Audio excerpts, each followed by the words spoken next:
When we talk about elite duos in sports, a lot of the time, the quote-unquote second player in that duo is overlooked. And I think in a lot of cases, Aliyah Boston has been overlooked for her importance right now to the Indiana Fever. And sometimes it's not even just stuff that shows up on the stat sheet. Like, if you look at her stats for the season, it doesn't look like anything absolutely special. 13.7, 8.8, 2.6. They are okay stats. They're fine. They're good stats. They are like, maybe she's an all-star, maybe she's not. But she is so important to how good this Fever team has become, and it is crazy. Before we get on to it, if you guys are new to the channel, subscribe. Thank you guys so much for 22,000 subscribers. If we can hit 22,001 subscriber, that would be ridiculous today. But you've got to give props to Aliyah Boston for adapting her game, because her natural game has been get the ball with her back to the basket. She has been that like stereotypical WNBA player. Like, she grew up in South Carolina. Like, she played in South Carolina. She played under Staley. She played the WNBA style of basketball.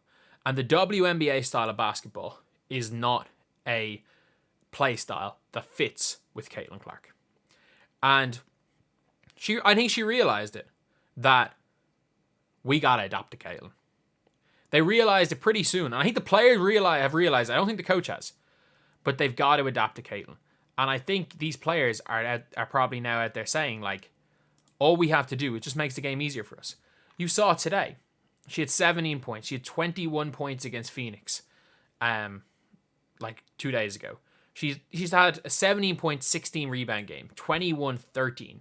She had 18 or an 8 against the Liberty. She had 18 and 11 against the Aces. Aliyah Boston is looking like one of the best bigs in this league again. And look, Aliyah Boston showed up this season not out of shape. And I'm not even sure if it was fitness shape or sharpness. One or the other. She didn't play enough competitive basketball in the offseason. Like, I know she did her broadcast work. She most definitely did not play enough competitive basketball.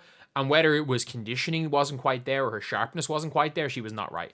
She was fumbling the ball. Look, Temi Fagbenle through 10 games was better. Until Aliyah Boston, like, she'd been okay. And until that game against Connecticut and when she balled out against Atlanta, Aliyah Boston had been really struggling this season. But look, she's been fantastic.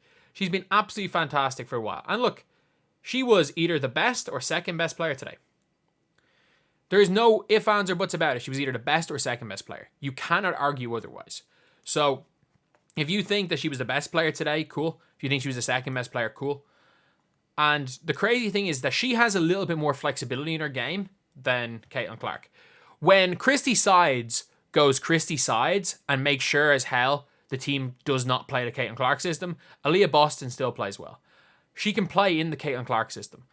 Her improvement out of the short roll this season is something that needs to be studied. Her decision making to start the year out of the short roll was so bad that I was like, there's no way Caitlin Clark and Aliyah Boston are ever going to be able to play with each other. Stylistically, there's just too much of a difference. She's a back to the basket big, can't really do anything in the pick and roll, and it's just stylistically, it doesn't make any sense. It does not make any sense how they are able to play. And what she has done to improve her game on the offensive end it's night and day. It's night and day what she's done. She is always there as an outlet for Caitlin Clark. When there's the blitz, when there's the soft hedge off a hard hedge, she is an outlet now. She is rolling into a position that she's an outlet. And her face-up game, which was non-existent at the start of the year, she's making good decisions. She's going in. She's driving at people. She's taking it on, finishing better. She's kicking to shooters. She was shooting like 30% from the field. She was putting up damn Angel Reese numbers. And again, Angel Reese, unbelievable rebounder. You know what I mean by that. She was putting up, she was putting up Caitlin Clark field goal numbers right now with the way Caitlin Clark's been shooting the last couple of games. But at the same time, Aliyah Boston has become what people thought Aliyah Boston was going to be. And look, when she comes in next season, she's 22 years old. She's 22 years old and underestimated in off-season. Did a bit too much broadcast work. She's young. She's young, really enjoyed the broadcast work and probably didn't take her off-season that serious. You can get away with that once. She's not going to do it again. Because this Indiana Fever team, I'm going to make a video on it a little bit later, they are this close to being real good. Like, they are the only person that can stop the Caitlin Clark pace, Aliyah Boston working out a short roll, and Kelsey Mitchell being an elite weak side third option is Christy Sides. She's the only person that can stop this team right now. Again, the team doesn't play any defense, but the only person that can stop this team on offense is Christy Sides. And Aaliyah Boston's a big reason for that. And like, you have to talk about how good she's been. If you're talking about how good Caitlin Clark has been, Caitlin Clark's system does not work without other players. Caitlin Clark is a much better passer than she is scorer. She's not a one-man show. She never was a one-man show. But she is like Monica. She's starting to play like Monica Sinano on steroids.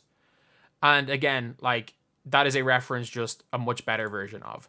I'm not sure that's a colloquialism in America like it is in Ireland. That's what she's basically playing like. She is just playing like a juiced up version of Monica Sinano. She's starting to be the Aaliyah Boston everyone expected. That's going to make everything easier for Caitlin Clark. And look, Caitlin Clark is not going to average 30 points a game straight away. I think at some stage in her career, she's going to average 20 and 10. I think she's going to do that, and it might be one of the greatest WNBA seasons of all time. I think Caitlin Clark is a multiple-time MVP. I think Aaliyah Boston might be the best Robin in the WNBA. Because Aaliyah Boston has now adapted her play style to where she is a good passer out of the post. She's now finding herself freeing up. Her hands are getting better. She's rolling. She's sealing. She is doing everything that a center needs to have just so much efficiency. Like, the efficiency she's scoring with is crazy. Caitlin Clark's ability to find her. She's realizing, okay, I just need to play her game and I can score more points than I did last year. Easier. And on the defensive end, her, like, now that she's in shape, she is swatting shots. In her last 4 games, she hasn't had a game where she's had less than 2 blocks, and she had 4 today. Anytime, like, she doesn't jump very high, but her timing is exceptional. She is an elite interior defender. She's an absolutely elite interior defender. Look, even today, a couple of times she switched on to Carlton on the perimeter, and Carlton had to shoot tough shots. Like, she switched a couple of times into Kayla McBride late in that game. She did a tough job. And again, got to give Caitlin Clark as well credit for switching on to McBride a few times. Like, her defense is night and day from the start of the year. You cannot, like, the Fever don't go on this current run right now without the improvement of Aaliyah Boston. They don't go on the run without the improvement of Aaliyah Boston. They don't go on the run to be fair, without Chrissy Sides finally playing Lexi Hull. They don't go on this run without inserting Katie, like, effectively cutting Christy Wallace. But Aaliyah Boston, take a bow. You might be, and obviously she's not going to win most improved player, but if we were to judge the first 10 games, like what? They're 11 and 14. So they've played 25 games.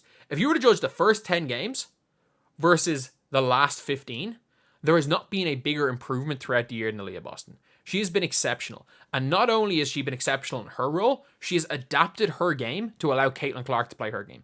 Caitlin Clark isn't really, like, adapting. Like, she's not shooting as many shots, but she's a passer first before shooter.